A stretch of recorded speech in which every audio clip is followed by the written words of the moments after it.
Hello students, we are studying about the methods of preparation of aryl halides. Some methods already I have explained, that is the electrophilic substitution of the halogens in the presence of Lewis acids. So Lewis acids are those which contains Fe or FeCl3 or anhydrous AlCl3. So either we can prepare here HCl means aryl chlorides, aryl bromides mostly. And now another method of preparation which is a familiar method, that is called as Sandmeyer's reaction. So in this Sandmeyer's reaction we have to take the reactant as a benzene diazonium salt, means benzene diazonium halide. Generally it is a fluoride, and this is then converting into the respective chlorobenzene or bromobenzene or iodobenzene. So see here using benzene diazonium salt, or it is also called as a halide because it contains benzene to the benzene ring.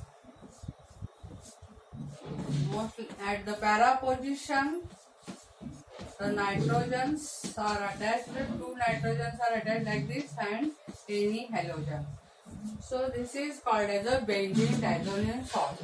So it is a reactant used, and in the presence of either hydrochloric acid or HBr, we can prepare respective aryl chlorides or aryl bromides. So see here, for example, reaction. Now for the preparation of chlorobenzene, you can take here this compound. You can write down like this also, and it is carrying positive and negative charge. So therefore it is a act as a salt. Now we have to consider here benzene diazonium halide. So you can take here Cl also, and in the presence of CuCl and HCl, the reaction if we are carrying, then it is converting into the product that is nothing but chlorobenzene. Okay, to the Cl is attached to the benzene ring and it is named as a chlorobenzene. Along with this, the nitrogen gas is going to evolve. Okay. Now if you take here again benzene diazonium halide, so this may be written like this also, two nitrogens like this, and here halogen or chloride you can take, and instead of copper chloride we can here use Br, then CuBr in the presence of HBr. So the name of this compound is benzene diazonium chloride. Okay, so you can take here chloride. So write down these reactions yourself also, because these are not given in notes. So take down this reaction like this, and here Br is substituted by evolving nitrogen gas. So gaseous nitrogen is shown by arrow in upward direction. So it is named as now bromobenzene. Okay, so this is the another aryl halide we have prepared. And if you want to also prepare iodide, then we can take here N2 plus X minus, or you can take Cl also, and here we are using potassium iodide as a reagent, and on heating the reaction takes place, remember here, and the reaction condition is different than the above, plus nitrogen evolves. So common is evolution of nitrogen, but three different products are formed here. So I think you understand about the method of preparation of aryl halides by Sandemier's reaction. So Bruch's process, it is used for the preparation of alkyl chlorides or alkyl bromides like this. This is the Sandemier's reaction, which is used to prepare aryl halides. Okay, so these all methods you have to study carefully, and I will give question afterwards on this. You must be solved. Now we will consider the next and important point, that is the physical properties of these halogen derivatives, and here mostly of the alkyl halides. So first, physical properties of alkyl halides.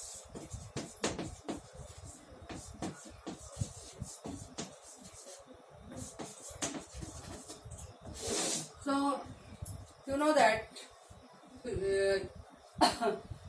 alkyl halides are obtained from alkanes, methane, ethane like this, or aryl halides, that is C6H6 aryls. So they contain only two types of element, carbon and hydrogen, and due to the addition of halogen they are converting into either CH3X or C25X or C6H5X like this. So X means you know that ClBrIF. ClBrIF. Now see here. ClBrIF, when gets substituted, then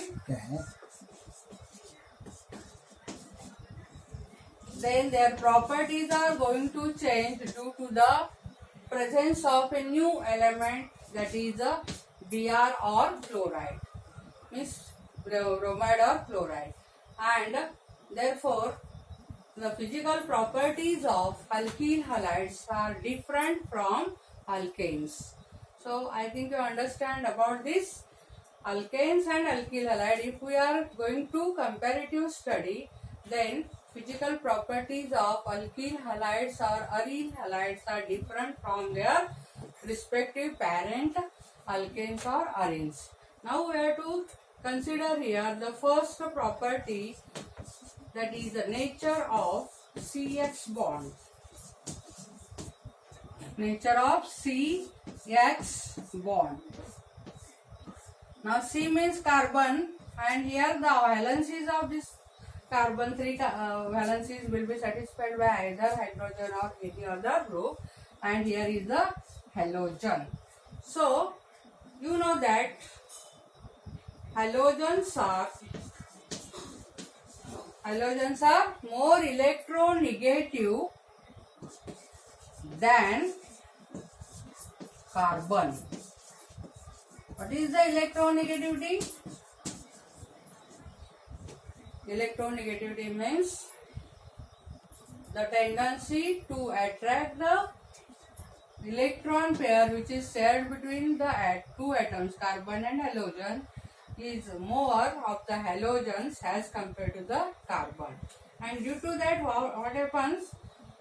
Carbon always feels the electron deficiency, therefore it is having partial positive charge, while halogen feels here the electron richness, and therefore it is having partial negative charge. Do you understand?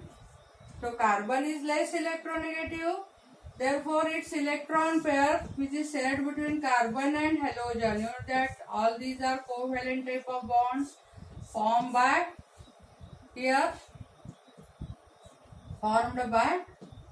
covalent type of bonds, electron sharing. So carbon shared one electron, halogen shares one electron, and one bond is formed. And that two bonds, one bond requires two electrons. And always this electron pair shifted towards halogen, so here the electron density is more, and therefore it carries negative charge and it carries positive charge. So it is the nature of the CS bond that is the polar nature. What is the polarity? Polarity means formation of charges or ions on the particular element. So here carbon and halogen carries positive and negative charge, and therefore they are always polar in nature. So covalent bond not remains pure covalent, but it becomes polar covalent bond now. Okay, and thus here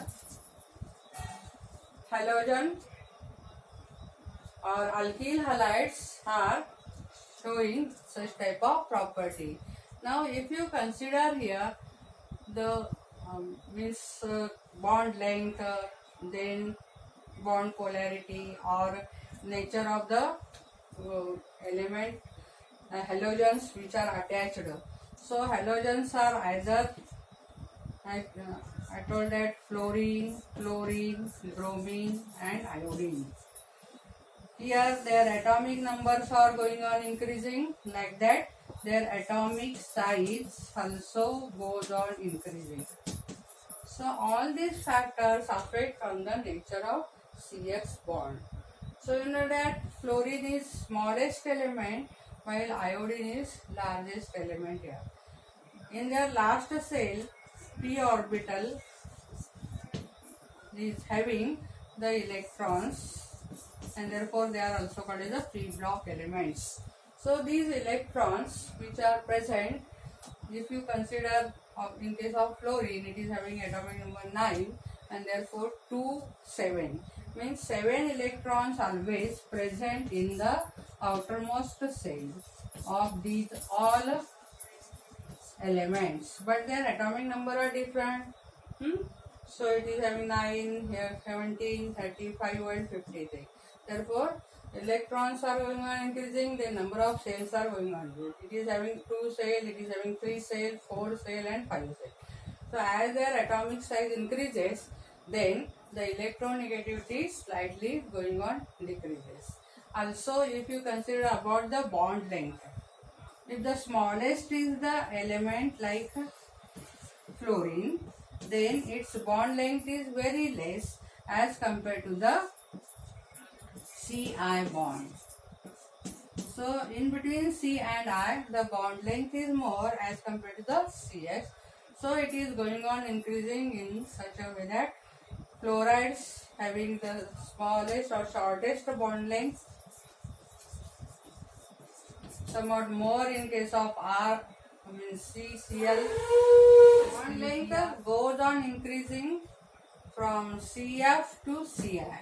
Do you understand? CF to Ci bond length increases, therefore polarity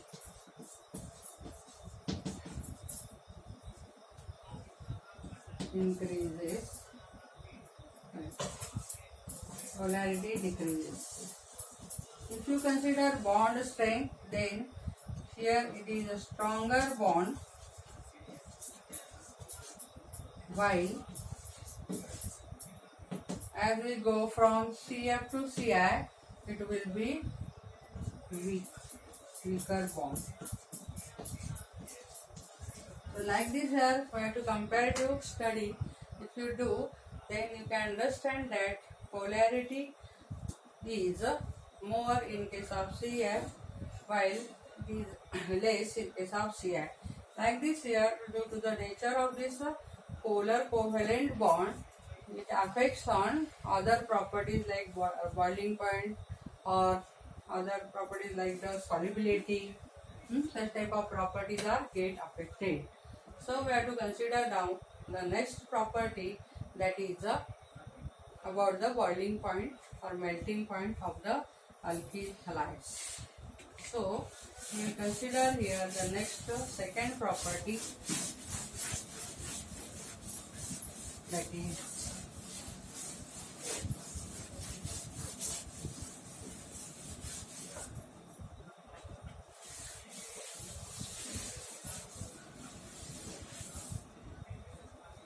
so the second property is about their boiling point and melting point.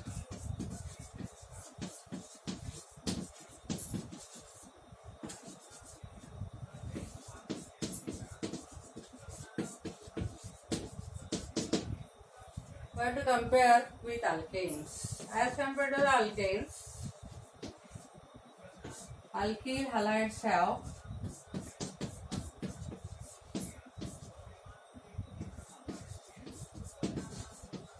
more high boiling point. Why it is so? Because simple, alkanes are having non-polar covalent bond. They contain only C and H. Therefore, here is no partial positive or negative charge, because carbon and hydrogen, they are having near about same electronegativity. But in case of CH, we have already studied, they are always polar in nature, and due to that the bond becomes stronger, and therefore the energy required to break such a bond is more, and therefore your boiling points are high. So boiling points are high of the alkyl halide. Another thing is that as we go from methyl compounds to other, means like this, then as their molecular mass increases, boiling point increases. Also, from fluorine to iodine, means iodide, fluorides to iodide, if you go, then here also their atomic mass increases, therefore boiling point also increases. So such type of, here the changes are going to take place, and therefore alkyl halides are having more boiling point as compared to the alkane.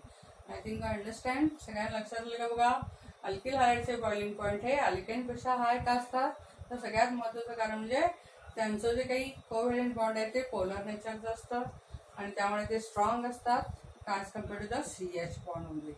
त्यानंतर त्यांच्यामध्ये molar mass जसं वाढत जाईल तसं त्यांचे boiling point increase होतात. त्याचबरोबर जर फ्लोराईड्स असतील, ती ब्रोमाइड आहेत की क्लोराईड आहे, त्यावर पण डिपेंड असतो बॉइलिंग पॉईंट. जसं जसं ॲटॉमिक मास वाढेल, म्हणजे फ्लोरीन टू आयोडाईन, जे आयोडाईड्स तयार झाले, तर आयोडाईड्स हे क्लोराईडपेक्षा नक्कीच जास्त बॉइलिंग पॉईंटचे असतात. तर या पद्धतीने या ठिकाणी ॲटॉमिक मास वाढलं हॅलोजनचं, तसं बॉइलिंग पॉईंट वाढतो. मोलर मास म्हणजे काय, CH3, C2H5, C3H7 असे जर इकडे वाढत गेले तर त्यामुळे सुद्धा बॉइलिंग पॉईंट हा इन्क्रीज जातो. आता आरिल हायलाइटच्या बाबतीमध्ये सुद्धा त्यांच्यामध्ये बॉन्ड जे आहे ते स्ट्रॉंग असतात कम्पॅरेटिव्हली, आणि त्याच्यामध्ये तर अल्टरनेट डबल बॉन्ड पण असतात बेंझिनच्या रिंगमध्ये, आणि त्यामुळे बॉन्ड लेंथ शॉर्टर असते, आणि अशा प्रकारे त्यांच्या पण बॉइलिंग पॉईंटच्या मेल्टिंग पॉईंटवर म्हणजे हाय असतात ॲज कम्पेअर्ड टू द आरिल्स. म्हणजे बेंझिनपेक्षा क्लोरोबेन्झिनचा बॉइलिंग पॉईंट हा हाय असणार आहे, किंवा मेल्टिंग पॉईंट सुद्धा ते हाय असणार आहे, ते लक्षात घ्या. त्यानंतर आपण बघणार आहे ते म्हणजे solubility. Third physical property to consider, that is solubility. So in which type of solvent these are going to dissolve? You know that the general formula of alkyl halide is RX. R means any alkyl group, either CH3 or C2H5 or C3H7 like that. Okay, and here halogens may be any halogen, that is a chloride, bromide, iodide. Even though they are polar in nature, but they are not so polar that they will be soluble in polar solvent. So always they are soluble in non-polar solvents. So which are polar solvents? Polar solvents are water, H2O, किंवा ammonia यासारखे solvent जे आहेत ते inorganic solvent, ते काय आहेत म्हणजे त्याच्यामध्ये शक्यतो त्या ठिकाणी अल्किल हॅलाइड्स किंवा आरिल हॅलाइड सॉल्युबल होत नाही. ते कशामध्ये सॉल्युबल होतात? नॉन पोलर, म्हणजेच कुठल्या सॉल्व्हंटमध्ये? Organic solvents. They are going to dissolve in which type of solvents? Organic. Organic solvent कुठले आहेत मग? Organic solvents are CH3Cl, chloroform, किंवा बेन्झीन, किंवा अल्कोहोल, इथर, कुठले पण इथिल अल्कोहोल वगैरे सर, त्यानंतर ether side. So these are some example of the non-polar solvent or organic solvent. So generally solubility it is depend upon the nature of bond, and if you observe here, then they are even though polar, but they are carrying some bulky groups like a ethyl, methyl or propyl. So they are not soluble in water and therefore they are insoluble in polar solvent. Insoluble in polar solvent. Okay. And they are soluble in what then? They are itself soluble in organic solvent like chloroform or benzene, such type of solvent, alcohol, ether, etc. So this is all about their physical properties. So nature, boiling point, and third one solubility. Now we will consider here. Aryl halides are also soluble in non-polar solvents, chlorobenzene, bromobenzene, like that. Now we will consider the next physical property, that is about the optical activity of some compounds. So last year we have studied geometrical isomerism in alkenes, and now we will consider it is a type of a stereoisomer, and optical activity it is one of the class of the stereoisomerism. So stereoisomerism is studied in three-dimensional structure always. So in three-dimensional structure, due to the restricted rotation or sometimes due to the presence of a particular atom which is attached to different atoms, the property which is created and it is going to respond to the light, such type of property is optical activity. तर या ठिकाणी गेल्या वर्षी तुम्हाला वेगवेगळ्या प्रकारचे isomerism phenomenon झालेले आहेत. तर ऑप्टिकल ऍक्टिव्हिटी ही किंवा ऑप्टिकल आयसोमेरिझम पण म्हणतात. तर ऑप्टिकल आयसोमेरिझम ही प्रॉपर्टी स्टेरिओ आयसोमेरिझम मध्ये येते. जसं तुम्ही स्ट्रक्चरल आयसोमर स्टडी केला आहे त्याच्यामध्ये पोझिशनल, फंक्शनल किंवा या ठिकाणी चेन आयसोमर स्टडी केला होता गेल्या वर्षी, आठवते अल्केन्समध्ये. त्याच पद्धतीने आपण जॉमेट्रिकल आयसोमेरिझम पण स्टडी केलं, तर ते स्टेरिओ आयसोमेरिझमचा एक टाईप आहे. तसं इथं ऑप्टिकल ऍक्टिव्हिटी हा सुद्धा स्टेरिओ आयसोमेरिझम